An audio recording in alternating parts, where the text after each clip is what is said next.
મથુરામાં કાળજુ કંપાવનારો અકસ્માત સર્જાયો।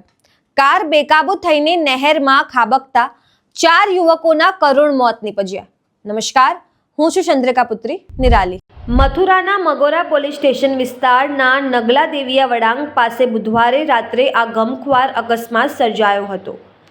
મથુરાના મહાવનથી રાજસ્થાનના ડીગમાં એક લગ્ન સમારોહમાં હાજરી આપવા જઈ રહેલા 4 યુવકોની કાર અચાનક અનિયંત્રિત થઈ ગઈ હતી।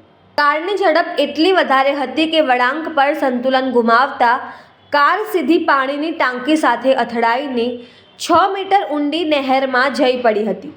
ઘટના સ્થળે હાજર લોકોના જણાવ્યા અનુસાર કાર નહેરમાં ઊંધી પડી હોવાથી અંદર ફસાયેલા યુવકોને બહાર નીકળવાની કોઈ તક મળી ન હતી। રાત્રિના અંધકાર અને નહેરના ઊંડા પાણીને કારણે બચાવ કામગીરીમાં પણ મુશ્કેલી પડી હતી। ગ્રામજનોએ પોલીસના પહોંચતા પહેલા 2 યુવકોને બહાર કાઢ્યા હતા, પરંતુ તેમનો જીવ બચી શક્યો ન હતો।